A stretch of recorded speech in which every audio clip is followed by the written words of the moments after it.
അനീഷ്, മനാഫ് ആ കുടുംബത്തിലേക്ക് എത്തുമ്പോൾ അത് അങ്ങേയറ്റം വൈകാരിക നിമിഷങ്ങൾക്കാണ് പോകുന്നത്. ഇതുവരെയും ആ കുടുംബം പുറത്തേക്ക് വന്ന് പ്രതികരിക്കാൻ അങ്ങനെയൊന്നും തുടങ്ങിയിട്ടില്ലല്ലേ? അവരുടെ സ്വാഭാവികമായ മാനസികാവസ്ഥ നമുക്കറിയാം. ഒപ്പം അവിടേക്ക് ഈ അർജുൻ്റെ മൃതദേഹം കൊണ്ടുവരുമ്പോൾ ഒരുക്കിയിരിക്കുന്ന ക്രമീകരണങ്ങൾ അതൊക്കെ എങ്ങനെയാണ് അനീഷ്? സജിത്ത്, കുടുംബം ഇന്നലെ രാവിലെയാണ് മാധ്യമങ്ങളെ കണ്ടത്. ഈ അഞ്ജു സഹോദരി വന്ന് മാധ്യമങ്ങളെ കണ്ട് കാര്യങ്ങൾ പറയുകയായിരുന്നു. കാരണം ഇതൊരു പ്രതീക്ഷിക്കപ്പെട്ട വേർപാടാണ്. നമുക്കറിയാം, അവർ ആദ്യഘട്ടത്തിലൊക്കെ ജീവനോടെ കുടുംബത്തെ അല്ലെങ്കിൽ അർജുനെ ലഭിക്കുമെന്ന് പ്രതീക്ഷിച്ചു. പിന്നീട് ദിവസങ്ങൾ കഴിയും തോറും ആ പ്രതീക്ഷ പൊലിയുകയും മരണമെന്ന യാഥാർത്ഥ്യത്തോട് ആ കുടുംബം ഏതാണ്ട് പൊരുത്തപ്പെട്ട് വരുന്ന ഒരു സാഹചര്യമാണ്. പക്ഷേ എങ്കിലും ഈ കഴിഞ്ഞ ദിവസം ലോറിയും മൃതശരീരവും അതിൽ നിന്ന് തന്നെ കിട്ടിയപ്പോൾ വലിയൊരു വിഷമത്തിൻ്റെ ഒരു കയത്തിലേക്ക് ആ കുടുംബം വീണ്ടും ആഴ്ന്നു പോകുന്ന ആണ് നമുക്ക് കാണാൻ കഴിഞ്ഞത്. എല്ലാവരും പ്രതീക്ഷിക്കപ്പെട്ട ഒരു ദുരന്തമാണെങ്കിൽ പോലും അതിനോട് പോലും ഉൾക്കൊള്ളാൻ കഴിയാത്ത അവസ്ഥയിലേക്ക് കുടുംബം എത്തുകയും നമ്മളോടൊക്കെ നിരന്തരം സംസാരിച്ചുകൊണ്ടിരുന്ന ആ കുടുംബം പിന്നീട് ഒന്നും വാക്കുകൾ പോലും പുറത്തു വരാനാകാത്ത വിധം അവർ കരഞ്ഞുകൊണ്ടിരിക്കുന്ന ഒരു കാഴ്ചയാണ് നമുക്ക്. അതുകൊണ്ട് തന്നെയാണ് നമ്മൾ ആ ദൃശ്യങ്ങൾ പോലും പുറത്തേക്ക് കാണിക്കുകയോ അല്ലെങ്കിൽ ഈ വീട്ടിനുള്ളിൽ പോയി ആ അമ്മയുടെ കരച്ചിലോ അങ്ങനെയൊന്നും കാണിക്കാൻ മാധ്യമങ്ങൾ തയ്യാറാവുകയും ചെയ്യാത്തത് അതുകൊണ്ട് തന്നെയാണ്. കാരണം അവർ സമാനതകളില്ലാത്ത ഒരു ദുരന്തത്തിലൂടെ കടന്നു പോകുന്ന കുടുംബം തന്നെയാണ്.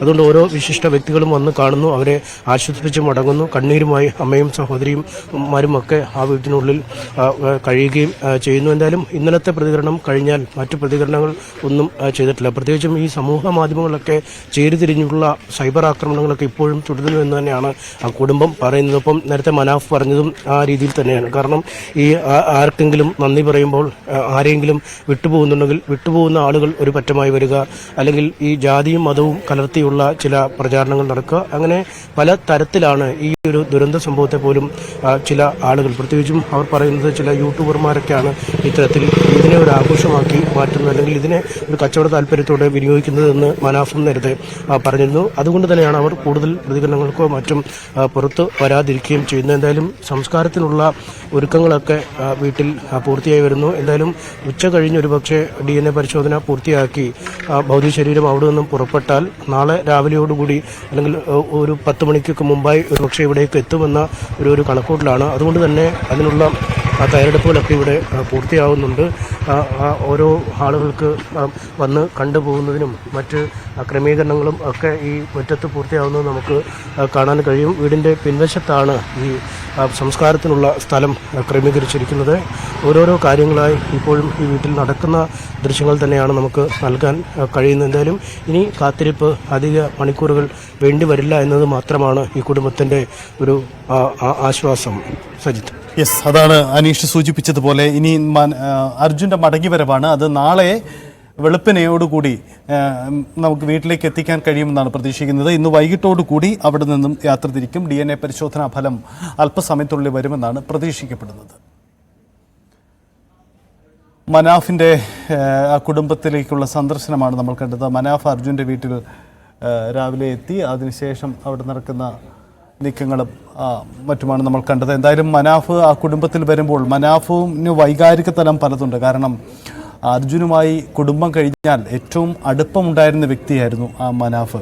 അതിൻ്റെ ഒരു വൈകാരിക നിമിഷം മനാഫിൻ്റെ എല്ലാ പ്രതികരണങ്ങളും ഉണ്ടായിരുന്നു. അനീഷ്, ഈ മനാഫ് പലപ്പോഴും പ്രതികരിക്കുമ്പോൾ വൈകാരികമായി പോകുന്ന കാര്യം നമ്മൾ കണ്ടതാണ്. ഒരു ഘട്ടത്തിൽ വലിയ തരത്തിലുള്ള ആക്ഷേപവും ആരോപണവും നേരിട്ട വ്യക്തി കൂടിയാണ് ഈ മനാഫ്. പക്ഷേ അദ്ദേഹം തുടക്കം മുതൽ, ഈ ദൗത്യത്തിൻ്റെ തുടക്ക ദിവസം മുതൽ അവിടെ നിന്ന് അതിന് നേതൃത്വം നൽകുന്നുണ്ട്. ഒപ്പം തന്നെ എവിടെയായിരിക്കും തൻ്റെ ലോറി, ആ ലോറിയുടെ സാധ്യത, ഒപ്പം തുടക്കത്തിലും ഒടുക്കത്തിലും മനാഫ് തന്നെയാണ് വ്യക്തമാക്കിയത് ഈ ലോറിയുടെ ക്യാബിനുള്ളിൽ അർജുൻ ഉണ്ടാകുമെന്ന കാര്യം. അതുപോലെ തന്നെ സംഭവിക്കുകയും ചെയ്തു. അപ്പോൾ ഈ കുടുംബവും അർജുനും ഒപ്പം മനാഫും, അർജുനുമായും ഒപ്പം ആ കുടുംബവുമായുള്ള ഒരു ബന്ധം മനാഫ് പ്രത്യേകം പരാമർശിക്കുന്നു. അത്തരം വൈകാരിക ഘട്ടങ്ങൾ ഈ കൂടിക്കാഴ്ചയിൽ ഉണ്ടായല്ലേ? തീർച്ചയായും ആ വൈകാരികമായ ഒരു കൂടിക്കാഴ്ച തന്നെയായിരുന്നു. കാരണം നേരത്തെ തന്നെ വീട്ടിലെത്തി അമ്മയോട് പറഞ്ഞു അർജുനെ മടക്കി എത്തിക്കും എന്ന് പറഞ്ഞാണ് ഇവിടുന്ന് മനാഫ് ശിരൂരിലേക്ക് പോയത്.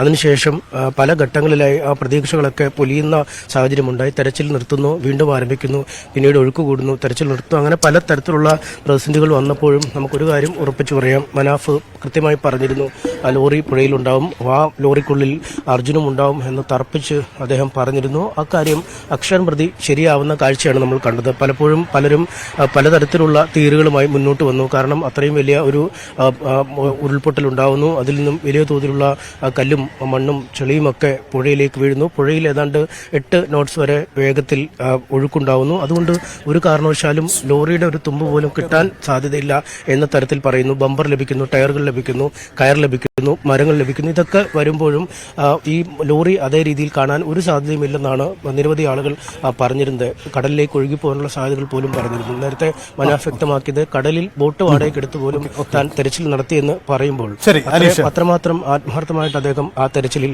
പങ്കെടുത്തു. അനീഷ്, അതാണ് മനാഫിന്റെ അവിടുത്തെ സന്ദർശനം. നമുക്ക്